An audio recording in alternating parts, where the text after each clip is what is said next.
바로 여호수아가 그랬던 겁니다. 여호수아, 그는 이스라엘 민족을 제대로 지도해 본 경험이 없는 미숙한 지도자였어요. 그리고 가나안 족속들과 싸워서 승리하기 위해서는 가나안 족속들에 대해서, 가나안 땅에 대해서 잘 알아야 될 거 아닙니까?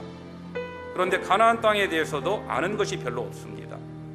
더더욱이 전쟁을 해본 경험이 거의 없잖아요.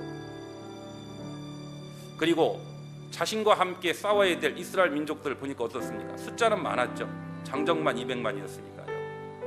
그런데 200만이었지만 제대로 훈련도 받지 못한 그런 오합지졸이었습니다. 더더욱이 그 장정들만 있었던 것이 아니라 훨씬 더 많은 사람들, 노약자들, 여자들, 아이들, 이들을 보호하면서 가나안 그 강한 족속들과 싸워서 승리한다라고 하는 것이 결코 쉽지 않았을 겁니다. 이런 모든 상황들 하나하나 생각해 보면 하나님의 말씀에 순종한다라고 하는 것이 결코 쉽지 않았어요. 그런데 여호수아는 어땠습니까? 그런 모든 상황에도 불구하고 하나님의 말씀에 순종했어요. 그런 상황들 하나하나는 여호수아의 마음에 이런 마음이 있었습니다. 뭐라고 말씀했냐면 내가 너와 함께 할 것이다. 6절에 보면은 마음을 강하게 하라, 담대히 하라.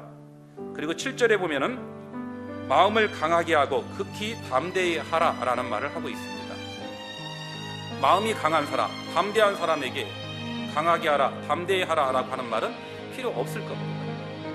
이런 모든 상황들 하나하나 생각해 보면 여호수아의 마음속에 강하지 못한 마음, 담대하지 못한 마음, 두려운 마음들이 있었을 거예요. 그런데도 여호수아는 하나님이 말씀하셨기에 그는 예라고 순종을 했습니다.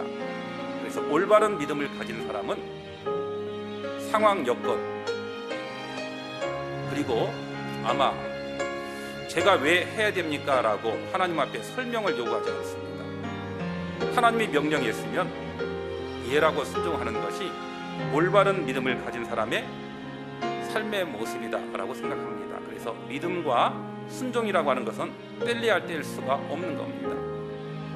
그래서 유명한 종교개혁자인 루터가 이런 말을 했어요. 한번 따라서 해보겠습니다. 참된 그리스도인은 왜라는 의문부호를 십자가에 못 박고 토달지 않고 하나님의 말씀에 순종하는 사람이다. 참된 그리스도인은 왜가 아니라 뭐라고요? 예라고요. 화이가 아니라 예스라고요. 그게 참된 그리스도인이라고 하는 표다라고 이야기하고 있습니다.